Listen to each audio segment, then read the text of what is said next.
Hello and welcome to the 9th vlog by Pale Blue Thoughts. This video has a significance. It is the 9th in our series, and as per the cosmic karma, 9 is a significant number when it comes to ancient beliefs.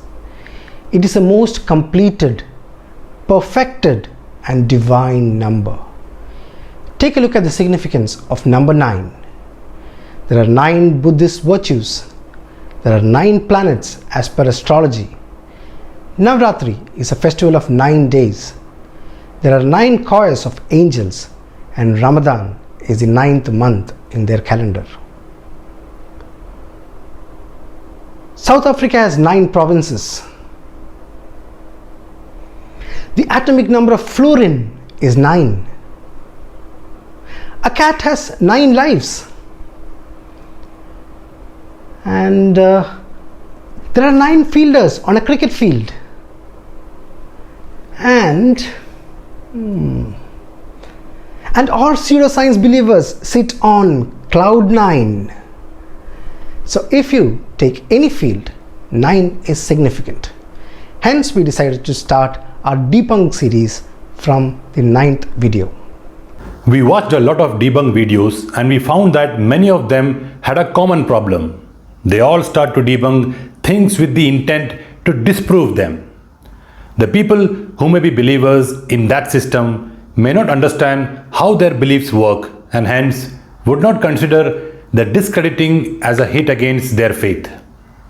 They don't have the background information to understand why their beliefs may be false. Hence, they end up not thinking in the right direction. Such people, because their faith is not yet challenged, may resort to ignore the claims put forth by the debunkers and tend to ignore the facts in them. Some even resort to passing rude comments against the debunkers due to their ignorance, etc. Hence, we decided to take a different route.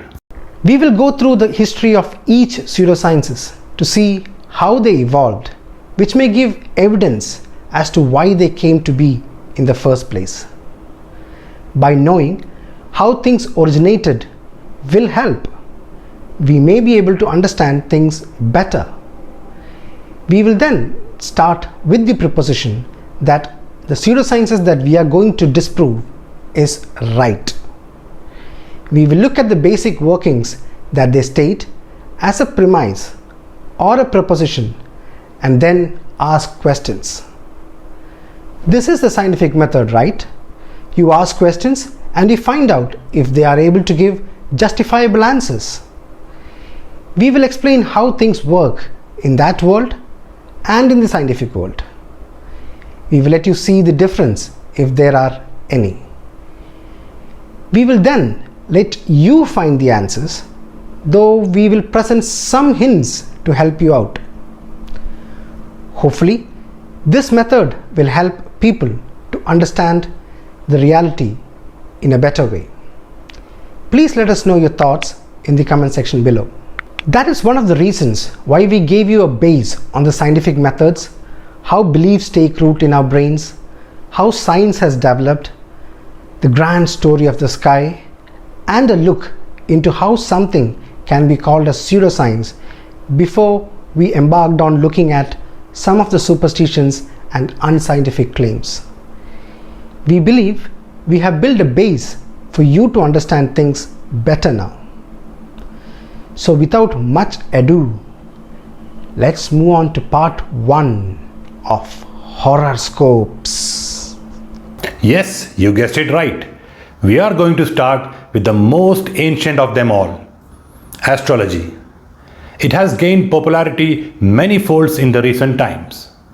Once discredited as a pseudoscience, astrology is making a comeback in many its forms such as predicting the future, numerology, Vastu, and of course matching of the horoscopes before marriage. To understand astrology, first we need to understand its roots and the history. Astrology, in its broadest sense, is the search for human meaning in the sky. It seeks to understand general and specific human behavior through the influence of planets and other celestial objects. Early evidence of such practices appears as markings on the bones and cave walls, which shows that lunar cycles were being noted as early as 25,000 years ago. With the agricultural revolution, new needs were also met by increasing knowledge of constellations whose appearances in the night time sky change with the seasons, allowing the rising of particular star groups to herald annual floods or seasonal activities. The oldest undisputed evidence of the use of astrology as an integrated system of knowledge is therefore attributed to the records that emerge from the first dynasty of Mesopotamia, current Iraq, Kuwait, and some parts of Syria. Babylonian astrology was the first organized system of astrology, arising in the 2nd millennium BC. In 525 BC, Egypt was conquered by the Persians, so there is likely to have been some Mesopotamian influence on Egyptian astrology. The conquest of Asia by Alexander the Great exposed the Greeks to the cultures and the cosmological ideas of Syria, Babylon, Persia, and Central Asia. As with much else, Greek influence played a crucial role in the transmission of astrological theory to Rome. Astrology was taken up enthusiastically by Islamic scholars following the collapse of Alexandria to the Arabs in the 7th century. Now coming on to Indian astrology, the earliest use of the term Jyotisha is in the sense of a Vedanga, an auxiliary discipline of Vedic religion. The only work of this class to have survived is the Vedanga Jyotisha, which contains rules for tracking the motions of the moon and the sun. Contrary to popular belief, astrology came to India through the Greeks. The oldest surviving papers, such as the Yavana Jataka or Brihat Samhita, date to the early centuries AD. The oldest astrological treatise in Sanskrit is the Yavana Jataka, which means the sayings of the Greeks. Indian astronomy and astrology developed together. The earliest treatise on Jyotisha, the Bhrigu Samhita, dates from the Vedic era.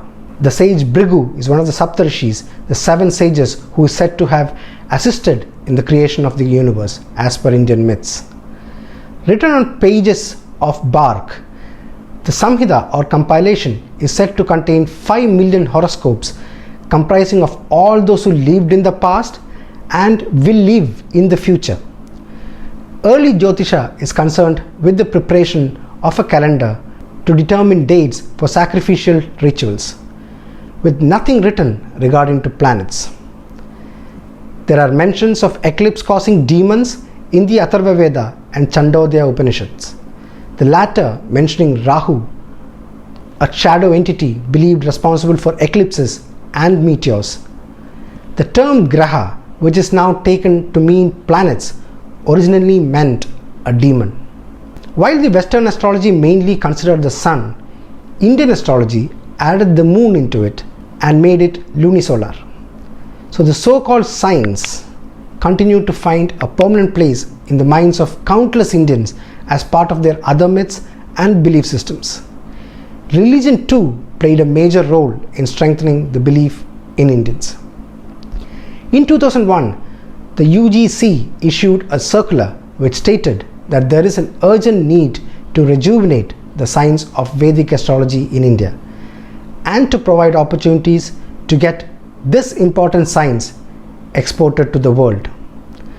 Actually, the phrase Vedic astrology is an oxymoron, since the prefix Vedic has got nothing to do with the Vedas, the ancient and sacred literature of the Hindus. These do not mention astrology. Also, we saw how the start of astrology in India happened after the Greek invasion. So, from its Babylonian roots, Indian astrology has grown so much that it is now going to be exported to the rest of the world. That's rich. In the world of astrology, India has many claims to fame. It has an astrology fundamentally different from both Western and the Chinese astrology, and possibly more part and full-time astrologers than in the rest of the world put together. Its main government funding agency, the University Grants Commission, provides support for BSc and MSc courses in astrology in the Indian universities.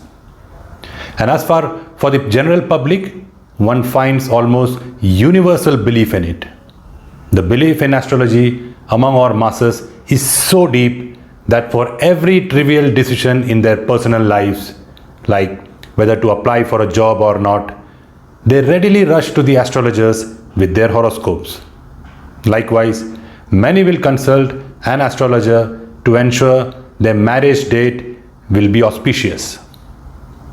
In 1963, the astrologer's advice, for example, led to a postponement of the wedding of the Crown Prince of Sikkim by a year. A day seen as generally auspicious can thus lead to large number of weddings taking place, putting severe pressure on facilities like the wedding halls, caterers, etc. Western astrologers are generally taught that astrology is non-fatalistic and therefore not a good bet for predicting events. Indian astrologers hold the opposite view, and every astrologer worthy of the name must be able to make such forecasts. Indian astrology is more complex than Western astrology, with countless authoritative aphorisms to cover every possible situation. The main differences from Western astrology are a preoccupation with reincarnation and karma, use of the sidereal zodiac instead of the tropical zodiac, due to which they now differ to nearly one sign due to precession, exclusion of non-classical planets like Uranus, Neptune in favor of the two lunar nodes Rahu and Ketu, the use of 27 lunar nakshatras and progressively smaller and smaller subdivisions of the various signs. We will look at these variations in detail as we go ahead. Now that we have a brief knowledge about the history of astrology, and we have found out that it is not an Indian science but is confirmed as having Babylonian origins, we are in a bit safer position, as we might not get much opposition from Indians of having tried to belittle a science of Indian origin. Now let's analyze astrology using the scientific method. Please note that we will start with the a priori statement that everything in astrology is scientific and correct. Now take a look at this chart. We have already told you what this chart signifies in our Story of the Sky Part 3. This is called a horoscope, or Kundli, or Janampatri in North India and Jataka in South of India. In the Western world, it is known as a natal chart.